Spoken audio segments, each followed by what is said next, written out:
Welcome back to the fields of Perthshire with the trusty XP Deus 2. So I'm going with program 3, which is the Deep HC, Deep High Conductivity or High Conductor. And I've made a couple of tweaks, saved it as a new program, program 15. For the moment, just me today, and I've got all of this land to myself. Produced lots of finds, lots of coins. The earliest coin off this field's back to 1692, William III, also known as William II of Scotland, just to confuse everyone. And I'm sure there's going to be some nice things to be had. As I say, for the moment, just me. Martin might be joining me later on. We'll see how we get on, but huge appreciation for hitting 7,000 subscribers, and I'm rapidly pushing on to 7,100. So I'm over the moon with that, so thank you for all your support. Now let's go and see what I can find. Barely 20 seconds in, and signal number 1.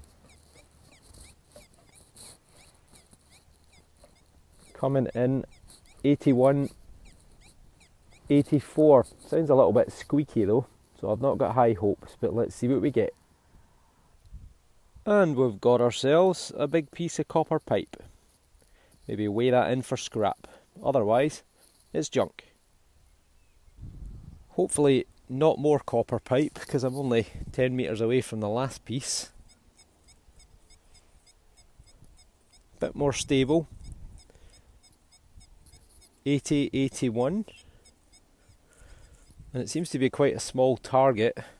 A coin would be a great start, but not so sure. Only one way to find out. Very shallow target, came out just in the top couple of inches. And I think we might have a coin for starters. Tell you what though, I think it might be a spendable. It is. It's a 2p. It's a spendable 2p. One new penny. It is Queen Elizabeth II. Damn it. Oh well. It just shows you that people are still losing coins. Looks like the date is 1977. We've got an ear blower here. Very, very loud.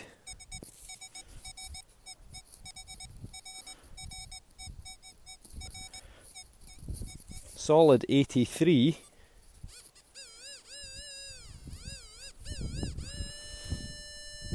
Seems like quite a small target. Fingers crossed. Coin number 2 would be nice. My God, I had to do a fair bit of digging for that. It's about 10 inches down, which surprised me because it was so loud. I expected it to be quite shallow, so most recent spadefills come out about here. I think we've got a coin, folks, or a button. Oh, it's within the realms of a turner. It is, I would say. Look how thin it is. That could be a turner, a Scottish 2p, a copper 2p. So that would be great if it is. Let me give it a wee rub-a-dub off camera and find out if it dates to the 1600s. You're going to have to use a bit of imagination with this one. It is definitely a coin, it is not a button. It's copper. It is a copper turner, as I expected, which is a 2p piece. And it'll probably date to the reign of Charles I or Charles II, so 1625 to 1649 or 1660 to 1685, roughly. And it is definitely a turner, because up here I can see some letters, N-E-M-O, Nemo, not as in the fish, but as in the Latin motto of the House of Stuart, Nemo me impune lacessit, who dare meddle with me? Basically, don't mess with me or I will mess right back at you.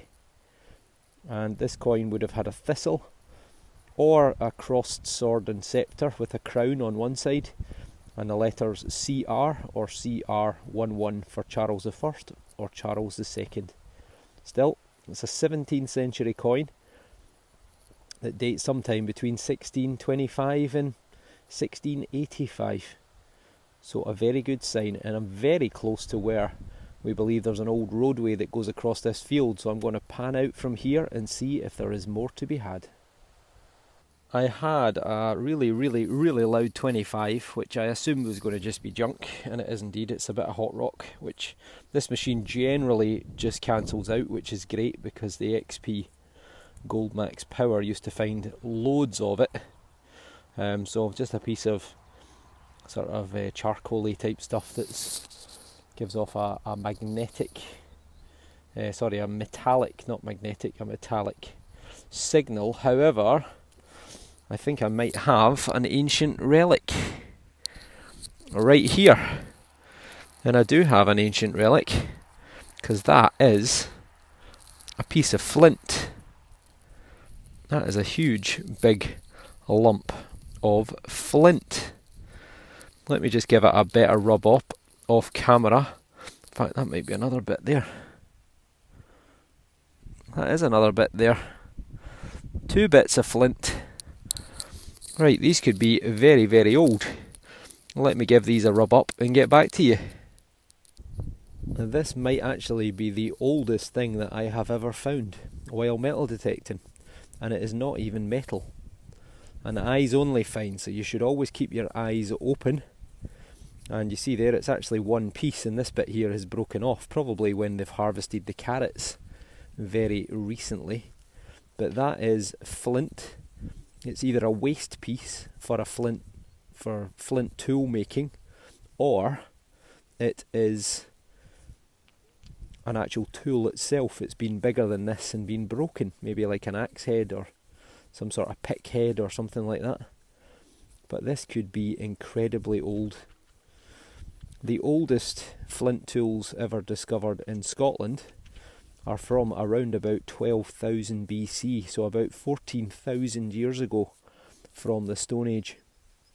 There's 2 different places, one in a place called Biggar and another in a place called Cramond, both of which are fairly close to Edinburgh. And the oldest existence of hunter-gatherers, as they were called, Neolithic man and woman, dating to around about 12,000 BC, and that was pretty much around the time that the ice caps began to melt in Scotland and people began to arrive from the continent. Britain wasn't an island back then. We were connected by something called the Dogger Bank, which is was in the southeast of England, connected to mainland Europe, but eventually with rising sea levels was buried over. But you can see here, see these grooves? Someone has chipped off pieces of flint from this. You can see those sort of slices down there, and they would do that with antler horns. And some of these parts are actually razor sharp. I could cut myself on that if I wanted to. So that is a great find. And flint was in use in Scotland from around 14,000 years ago all the way right through to the Iron Age, which is a couple of thousand years ago. But the interesting thing is Scotland doesn't have any flint deposits.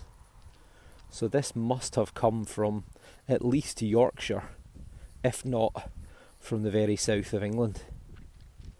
So that is brilliant. Probably the oldest find that I have ever made. Certainly the biggest, oldest find that I've ever made. Because I've had bits of flint before, but that is a whopper. An absolute whopper. Fantastic.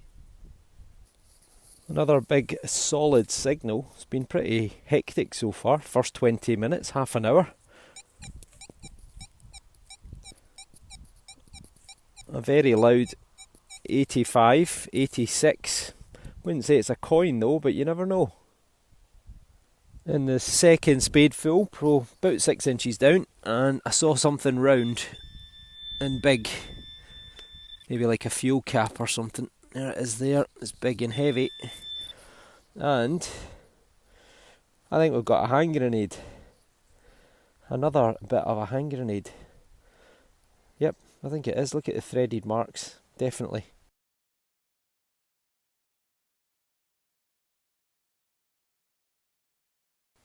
Not in the best of condition, but you can see the threaded marks and the little notch on the bottom. So this is the bottom off of a Mills hand grenade. Probably dates to around the Second World War era, 1940s, 1939 to 45, and for whatever reason, people in and around this area in Perthshire seem to be throwing hand grenades practically everywhere. There was a great big military range over to the west of where I am just now, where we've detected lots in the past and found lots of bits of hand grenades. But it seems that it's spread all over the fields, probably out on manoeuvres and practicing. And why not chuck a hand grenade while you're walking about? This one's coming through a solid 64, which can only mean one thing. Must be solid gold, maybe a big sovereign. Let's see. Not very deep in the first 4 or 5 inches, somewhere over here. We might have a clod shot. We have got a clod shot. A clod and straw shot. Don't see anything metal sticking out, but it's definitely in here. Right. Break it in two. Let's see the big gold sovereign. Now or never. Not in there, still in here. Oh no, that's a stone. That looks like a bit of charcoal. Ugh, break that open. What's that? That's a stone as well. Yep, still here. Oh, it's in there. Yes, it is in there. What have we got? Oh, maybe a button. Oh, I think it is. It's a very muddy button, I think, or such like. Right, let me give it a wee rub-a-dub off camera and get back to you. Whatever it is, it's kind of falling apart. So this bit fell off. This bit here fell out of the hole, out the middle, and that feels like it's made of some sort of material or felt. So I'm wondering if it's an early shotgun cap. It could be a button and that's part of the material, but there's a bit of lettering on the back, and is that the firing pin in the middle? It's pretty far gone. Even the bendy thumb's not going to save that one. So it's either a button or it's an early shotgun, and that's the felt wad from the shotgun. What do you reckon? Either way, I'm going to say late 1850s through into the middle of the 1900s. Initially, this one was pretty tetchy. It was 78 to 80. But now it's out the hole, it's sounding a bit more consistent. Definitely not a coin though, or if it is, must be made of utter junk. But anyway, let's see what we can get. I'm forgetting I've already dug it up. I should have just carried on recording. Anyway, somewhere over here.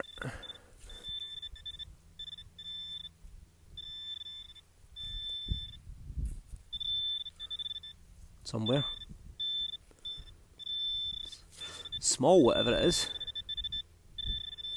Ah, bit of lead.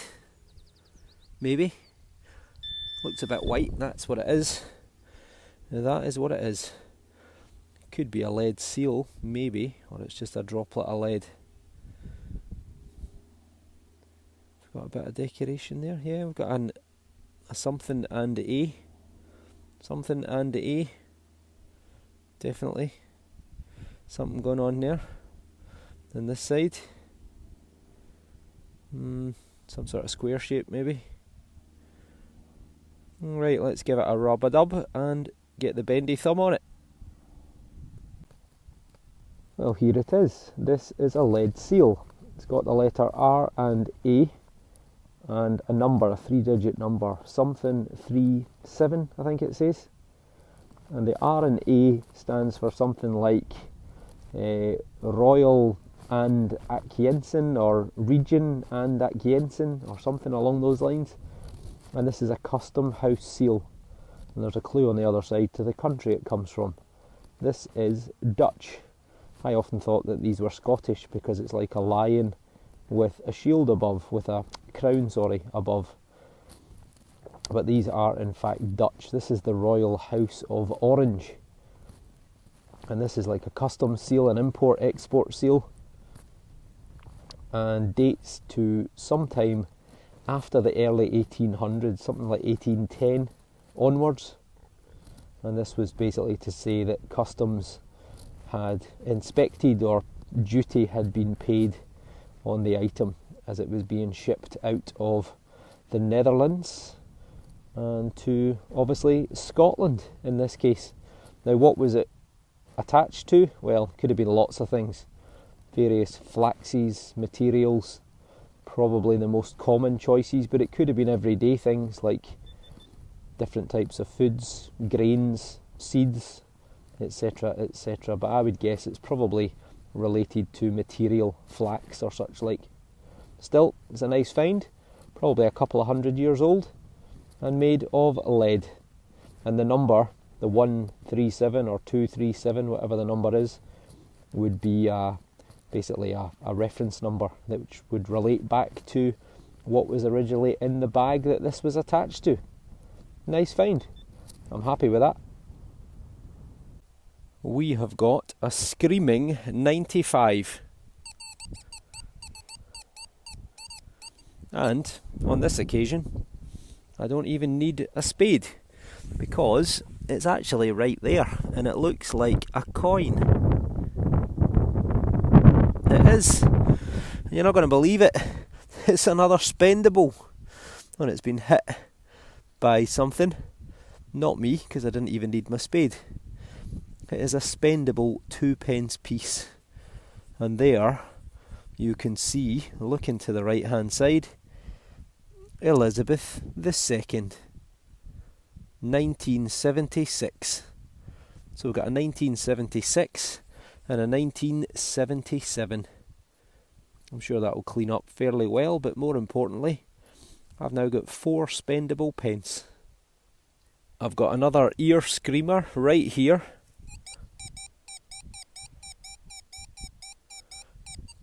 Coming in at a solid 85.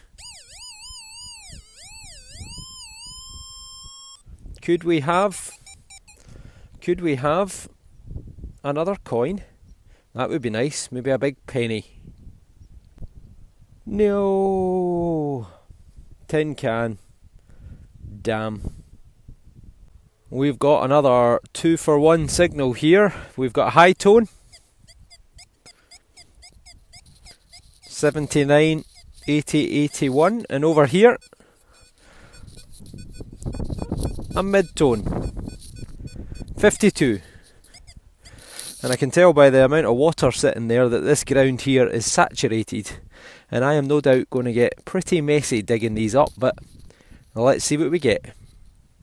Thankfully the 80-81 was pretty shallow and it wasn't a tin can because I've had 3 on the trot. It looks like either a stud off a pair of jeans or it's some sort of thing. Either way, it's pretty much junk to me. It's crudely made though. You can see it's almost twice as thick on one side as it is on the other, so a bit of age to it, but otherwise junk. Thankfully out on the first hole, which is good news because the ground is very claggy, as you can see. Look how wet it is. But to be honest, that's pretty good because wet ground like this brings out the signals.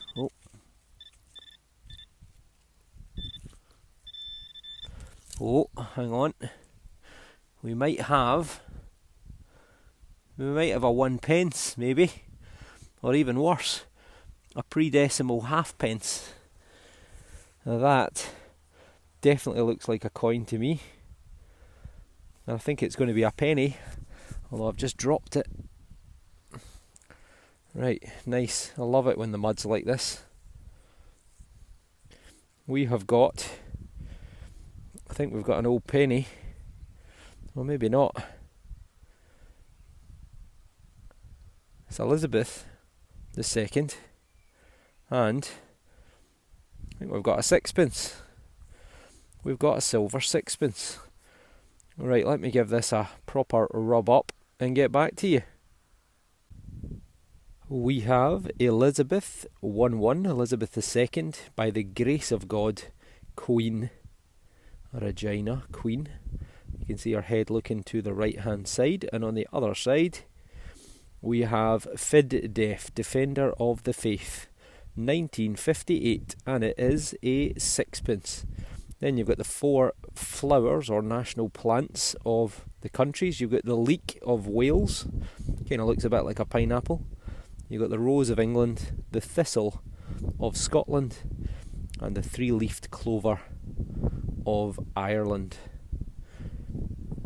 Well, technically it was Northern Ireland by that point. And you'll also note no Empress of India, because India gained its independence 11 years earlier, in 1947. It's a sixpence. These were often given for luck or put in your Christmas pudding. A silver sixpence, but by 1947 they ceased to be 50% silver, and this is indeed some sort of, I can't remember, copper nickel or something I think it's made with, which is why it doesn't look, apart from a tiny little bit up here, it doesn't look in the remotest bit silver, because after the Second World War we completely debased our coinage, 1947, to pay for some of the national debt. So these were often worn as well by brides in their shoes on their wedding day. My mother wore a silver sixpence from the year of her birth that her father gave her in her shoe for good luck. And it must have worked, because after 40 odd years she's still married to my dad. In fact, it might even be nearly 50 years. Oh, the wind is howling now. Hopefully the mic is doing its job. We've got another ear blower here coming through at an 84.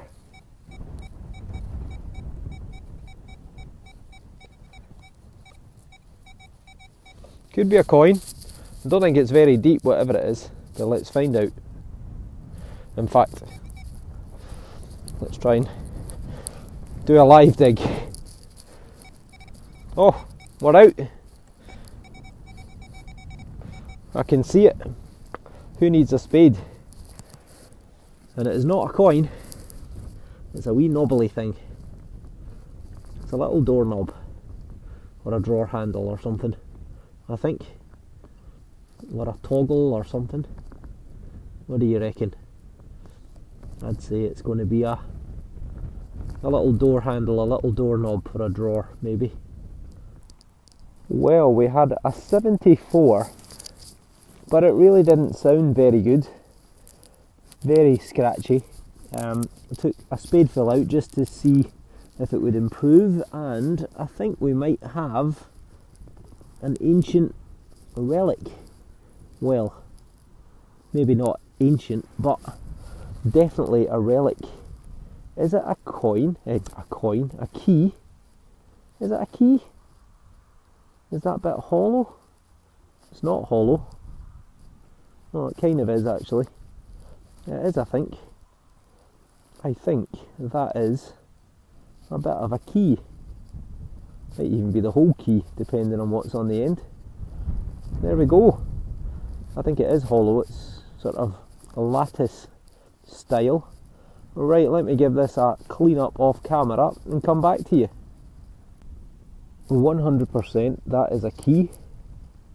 The $1 million question is, how old is it? It's got a round end to it, so I don't know if it's either broken off or it's just one of these type that's got a little square inset there just for turning turning a little lock, maybe in a jewellery box type thing, maybe in a treasure chest.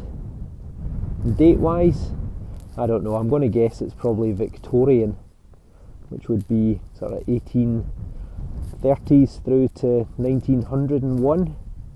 But if you think it could be older, or you know exactly what it's from, then let me know in the comments below.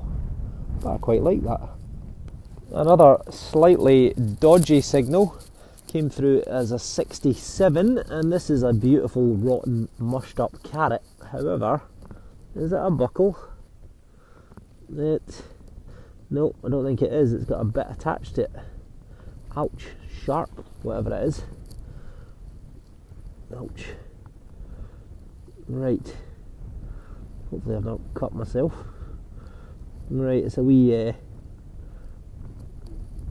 it's a little mount for a little loop. Not particularly old, I don't think, and no blood, so I'm not dead yet. Yeah, some sort of mount for a loop. You can see a wee hole there where it would have been screwed on a sort of oval shaped piece of metal, probably to a bit of wood. Oh well. That little spot there was my little loop, and just here, bit of a better sounding signal, this one.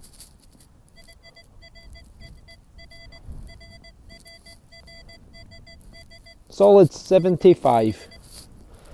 Sounds okay. Let's see what we get.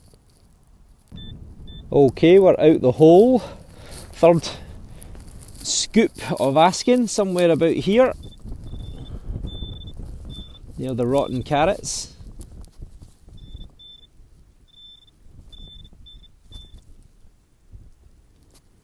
Nope, moved it.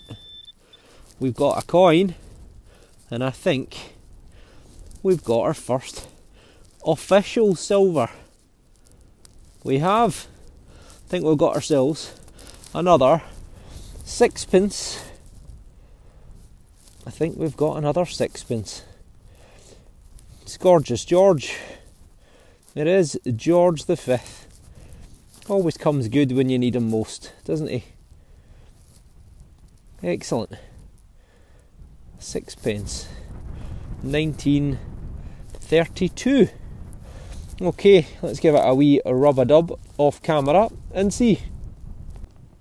We have Georgius V, by the grace of God, King of the Britons, Defender of the Faith, and Emperor of India. And you can see him looking to the left hand side. And you've probably all been shouting at the screen. 1932, so it's post 1920 but pre 1947, so that means it's 50% silver, and it's also worth half what I thought it was worth, because it's not a sixpence, it's a threepence. Now, I don't think I've ever had a threepence that looks like this. Normally it's got a big number 3 with a crown on it. This is like a sixpence because it's got the oak leaves and the acorns, except it says threepence. So who knows, maybe this is ultra rare and worth £500,000. Then again, maybe it's actually only worth threepence. Either way, 50% silver, so it's in better condition than the sixpence. And it is a keeper and a silver coin. A 6061, not a great signal, right on the surface. Look at that, that is lethal. That is an old copper nail. And look how sharp it is. That's a handmade nail. I'm not far away from an old cottage, so there's a good chance this is off a piece of furniture. This is like an upholstery nail. And it's been brought out into the field to be burned. But oft, sharp, sharp. Very sharp. This one came in at a 67, and we have a baton. You can make out the remnants of some letters. Would say a maker's mark or a clothing manufacturer, probably a little local town or village, but too far gone to read. Date wise, probably 1900s, give or take. The wind continues to howl, but we've got an ear blowing 75.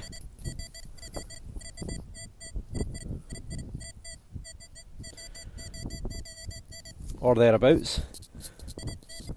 See if I can scrape it away with the old foot. See how deep it is.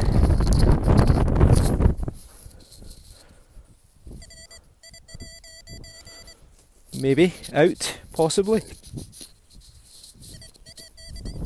Yep, we're out.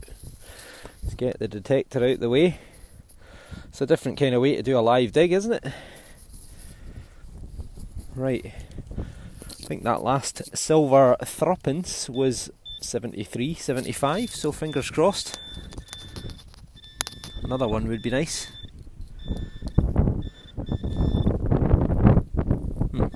Oh, something green and round, and potentially a button. I think it might be. It's kind of slightly domed and slight depression on the other side. Let's give it a rub up, see if we've got any decoration. It's one of these little sort of domed buttons, and it's definitely had something on it decorative wise. Maybe a shield, possibly a crown at the top there. So I'm guessing it's probably a military button of some description, but it's too far gone to see exactly what it is. Date wise, I'm guessing it's probably going to be through 17 into the 1800s. A sign of just how good the DS2 seems to be at picking up small finds. What I also found with the XP Gold Max Power, it was very good at small targets as well. Look at that tiny little bit of copper. That was 4 inches down. Came through as a mid to high 50s signal, and took me ages to find even with a pinpointer. Just shows you a cut quarter. If it's in the top 4 or 6 inches, good chance this machine will find it as long as you're going slow enough. We've got another ear blowing signal. I don't think it's very deep.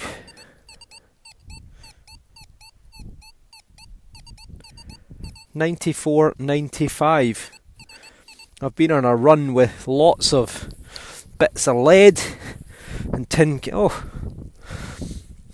and a coin. Haha! I was going to say with lots of bits of lead and tin cans, and I think we've got a penny or a halfpenny, and I think it's Georgian.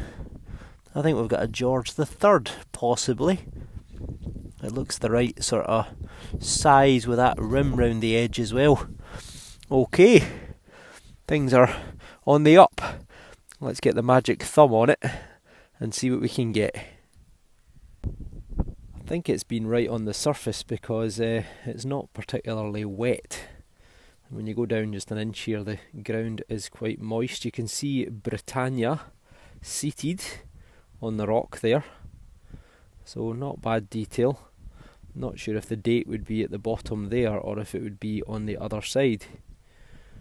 And we have got, it would say Georgius 111 de Gracia DG, and then probably Rex, REX, King. And that is George the Third. Let's get the magic thumb on there. See if we can dry it out and bring it to life. Burnish, I think is the word, the terminology. But you can see the bust there of his big nose and his potato head.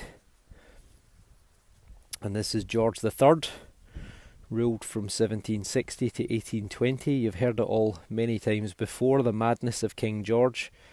Married his wife Charlotte, who was from Mecklenburg in Germany. Had 16 children together, and he ended up losing his mind. Some sort of disease that they think may well be pyphoria.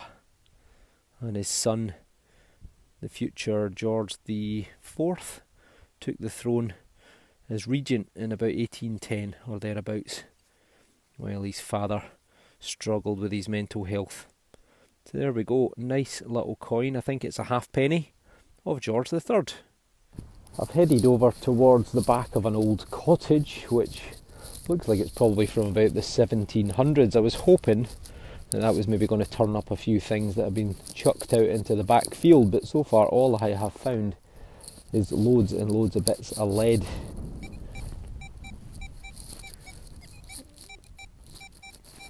This one, 85, 86, not bad. Let's give it a wee dig with a foot, see if we can find how deep it is.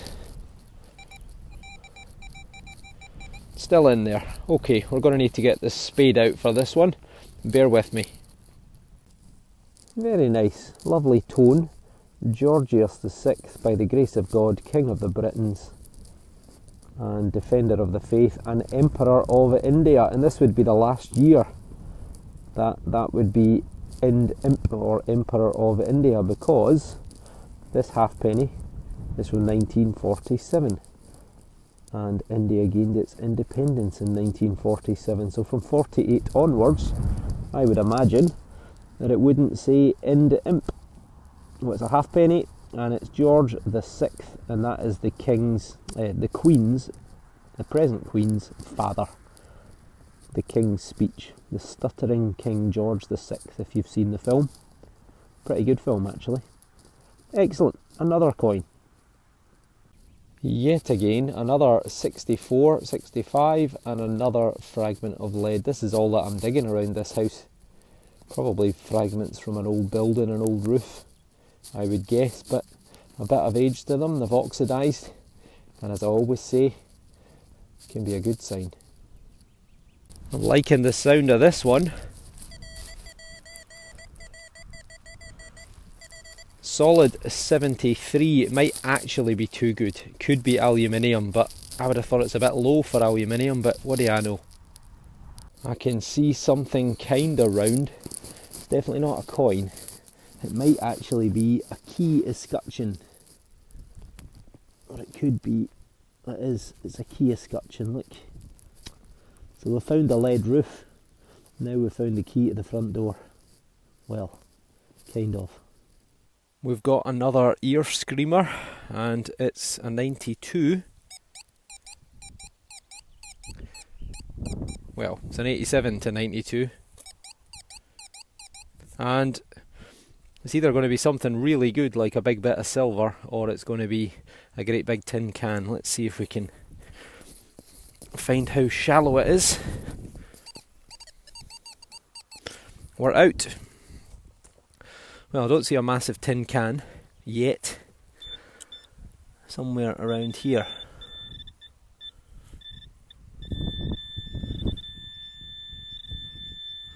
It is a bottle top. Damn you, bottle top. And it's not even got any decoration on it. That just makes it all the more insulting, doesn't it? Oh well, on to the next. This area here that I'm in is absolutely littered with pottery. Here, here, here, here, everywhere. Bits of glassware as well. There's some more glass right there, the neck of a bottle. Sort of bluey green colour, so it's all sort of Victorian-y in the era. That's like a stone glaze, like a ginger beer type bottle. That's like a piece of decorated, but there's pottery everywhere. And you just get a signal there, 84, 85, and I've got another key escutcheon, a little bit older maybe, or a little bit more decorative. Probably someone burned an old door here back in the old days, but it's not for a treasure chest, or if it is, the treasure is posted missing. Well then folks, that is it. No more amazing finds, but I would say find of the day, without doubt the oldest find that I have ever made metal detecting, and it is not even made of metal. It is a great big chunk of flint. So date wise, this could be exceptionally old. This could be way back 12,000 BC potentially, when the very first settlers came to Scotland, as soon as the ice caps melted. In the Neolithic, the hunter-gatherers, or was it Mesolithic? I always get confused. Anyway, it is very old, and not even made of metal, so you've always got to keep your eyes open when you're metal detecting. So thank you all for watching. Hope you enjoyed what you saw. Got a few nice things, few coins, a couple of bits of silver, albeit one of them is actually only real silver. The other one is 50% silver. And then some nice little relics and bits of pieces as well. Okay, so hopefully I'll see you on the next dig. And I should, sometime soon, be doing a little bit of beach detecting, which will be a first for me. So fingers crossed we can turn up some great finds. So thank you all for watching, and thanks again for 7,000 subscribers. See you all on the next dig.